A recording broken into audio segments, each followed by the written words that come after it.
Ini adalah cerita Rizky Ridho Ramadhani, center back timnas Indonesia yang tak tergantikan di tengah gempuran pemain keturunan.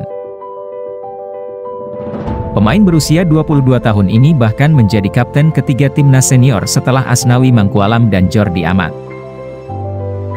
Ridho telah mencatatkan 36 caps bersama timnas senior dan mencetak 4 gol.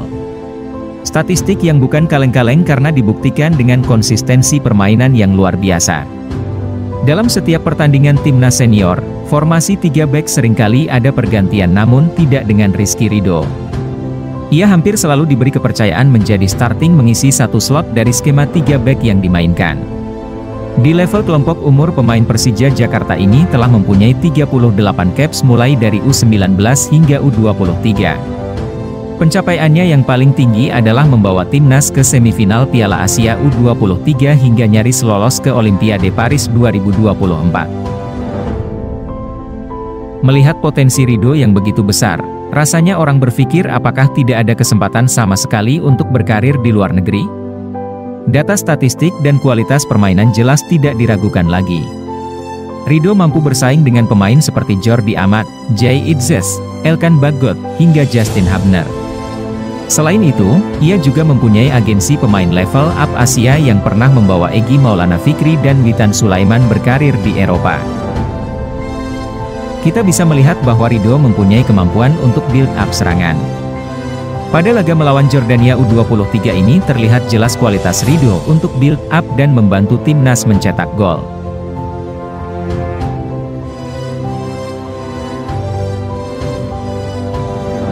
Ridho juga punya reading the game yang baik. Intercept kelas dunia ia tunjukkan dalam uji coba Indonesia melawan Tanzania. Di saat striker lawan telah one-on-one dengan kiper, Ridho dengan tepat membaca arah bola dan mampu menyelamatkan gawang Indonesia. Selama Ridho bermain dengan timnas senior, total 12 kali gawang Indonesia tidak kebobolan.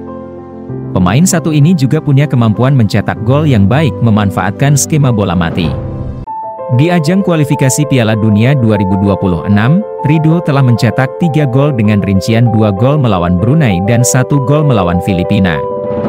Terlalu sayang jika bakat seperti Rizky Ridho pada akhirnya hanya ditempa di kompetisi lokal. Ridho seharusnya berada di level yang berbeda dengan pemain seusianya. Namun sekali lagi pertanyaan itu muncul, apakah dengan data dan penampilan Ridho selama ini masih belum ada sama sekali kesempatan untuk berkarir di luar negeri? Persaingan kompetisi yang lebih ketat akan menempa mental dan kemampuan Rizky Ridho semakin berkembang. Ridho akan tumbuh menjadi lebih kuat dan tidak cengeng ketika harus bersaing dengan para pemain keturunan di timnas. Fenomena Rizky Ridho yang tetap eksis bermain sebagai starting ini juga menepis anggapan bahwa kehadiran pemain keturunan akan mengubur mimpi anak bangsa untuk membela timnas. Shin Tae-yong akan memberikan kesempatan kepada para pemain yang mampu bersaing, tidak peduli itu pemain lokal atau keturunan. Menurut kamu, apakah Rizky Ridho perlu mencoba berkarir di luar negeri? Simak juga saat Shin Tae-yong mencatat sejarah dengan membawa Indonesia lolos ke babak ketiga kualifikasi Piala Dunia 2026 pada video berikut ini.